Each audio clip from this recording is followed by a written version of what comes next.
You spent 12 years sitting in a classroom. You memorized capitals you'll never visit. You learned what a cosine does. You walked out holding your first paycheck with absolutely no idea what to actually do with it. That blank moment standing in the bank lobby was not an accident. It was the design. The things schools refuse to teach you about money are the exact things that would have set you completely free. The first thing they skipped is the difference between an asset and a liability. Your teacher told you a house is an asset, a car is an asset, a college degree is an asset. None of that is true. An asset is something that puts money into your pocket every month. A liability takes money out. By that single definition, the house you live in is a liability. The car in your driveway is a liability. The degree on your wall is a liability until it pays you back. And most degrees quietly never finish paying themselves back at all. You were taught to call your biggest expenses your biggest investments. That confusion did not happen by accident. Banks earn their entire profit margin from liabilities, mortgages, auto loans, student loans, credit cards. Every single product needs you to believe you're buying something valuable. Here's what is actually happening. The school system in most countries is funded by the same financial institutions that profit when you mistake a debt for an investment. The lesson never made it onto the syllabus. An asset feeds you, a liability eats you. If you cannot tell which is which, you are working for the wrong side of the equation, and you will work there your whole life without ever understanding why. The second thing they refuse to teach you is how taxes actually work. You were taught that everyone pays taxes and paying taxes is patriotic. You were not taught what the tax code really is. The tax code is not a wall, it is a map. It is a list of behaviors the government quietly rewards and quietly punishes. People who own businesses pay less than people who only earn wages. People who hold assets for more than a year pay less than people who flip them quickly. People who reinvest their profits pay less than people who spend them. People who borrow against assets often pay nothing. 5 different people can earn exactly the same amount in the same year, and one will keep 90% of it while another keeps 50. The difference is not intelligence. It is not luck. It is category. The wealthy did not cheat the system. They simply read the directions. The directions are public. They are written in plain English. Every page is free. Nobody hands you the book when you walk out of school. Here's the part. Nobody says out loud, schools teach you how to fill out a tax return. They never teach you how to structure a life, so the return collects almost nothing from you ever again. The third thing they refuse to teach you is what compounding really does. They told you compound interest is the 8th wonder of the world. They forgot to mention the wonder works in both directions equally. The same equation that turns $100 into $1 million over 40 years also turns a credit card balance into a noose over 5 years. The math does not care which way you point it. 20,000 at 24%, paying only the minimum, becomes 40,000 in 3 years. 20,000 in a broad market index at 9% doubles in 8. Same engine. Different destinations entirely. School showed you the friendly side of the equation. They put a smiling piggy bank on the worksheet. They never mentioned the same engine, pointed at debt, is why most adults feel like they are running uphill. Compounding is not a tool, it is a force. A force that does not negotiate, does not pause, does not forgive a single late payment. The first lesson should have been which direction yours is currently pointed. The fourth thing they refuse to teach you is that your salary is the worst form of income a human being can earn. There are 5 ways to make money. They are not taxed even close to equally salary. Business income, capital gains, dividends, inherited, or passive income. Salary is the worst of the 5 by every measurable standard. Salary is taxed before you ever see a single dollar of it. Business income is taxed only on what is left after expenses. Capital gains are taxed at roughly half the rate of salary. Dividends from qualified investments often beat both. Inherited wealth often passes between generations, almost untouched. 5 people can earn the same gross number in the same year, and the salary worker will keep less of it than any of the other 4. The difference can be tens of thousands every single year. Over a working lifetime, the difference between earning your money as salary and earning the same amount as long-term capital gains is the difference between retiring at 65 and retiring at 42. Here's the system at work. Schools spend 12 years teaching you how to be the worst paid version of yourself. The phrase get a good job is the most expensive sentence ever spoken to a child.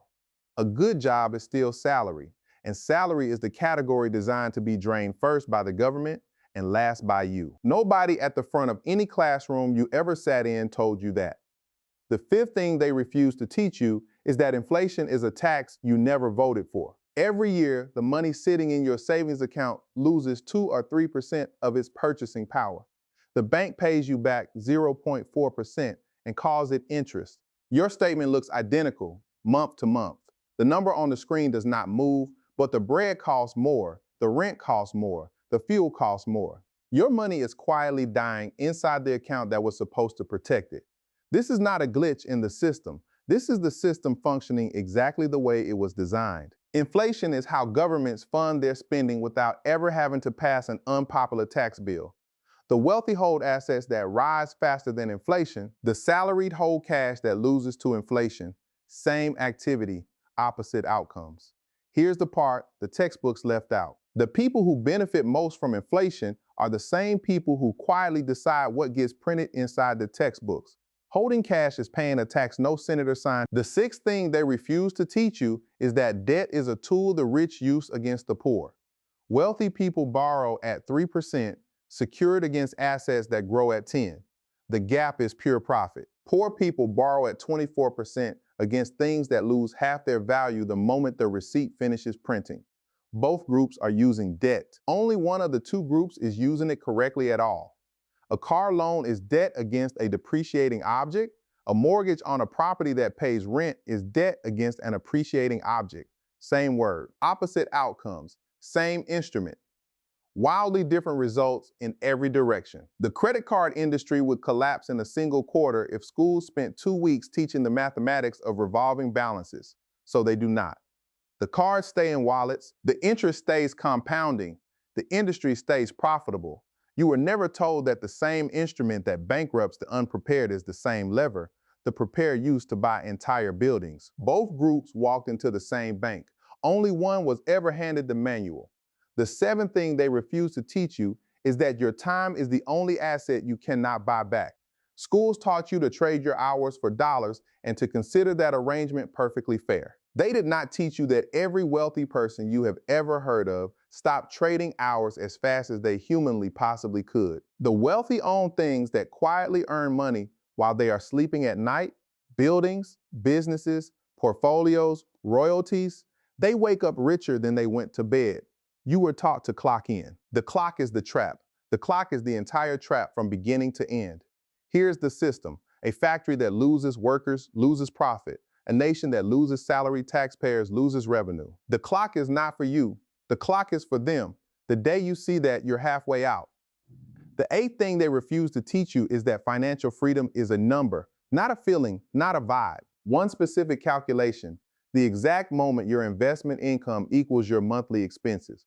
After that moment, work becomes optional forever. Before that moment, every single job change is a hostage negotiation, and every single layoff is a cliff with no bottom that you can see in advance. Schools teach you how to write a resume. They do not teach you the one equation that ends the need for resumes forever. The equation is 25 times your annual expenses invested at modest market returns. That is it. That is the entire calculation. A single sentence, 12 years of education, and nobody once wrote that sentence on a chalkboard for you to copy down into a notebook you would actually keep. Here's what is actually happening underneath all of it. The modern education system was built in the 1800s for one specific purpose: to produce factory workers, obedient, punctual, able to follow written instructions without questioning them. It was not designed to produce independent owners of anything. 2 centuries later, the curriculum has barely changed because the institutions that profit from your financial confusion have absolutely no incentive to ever change it. You were not stupid. You were not lazy.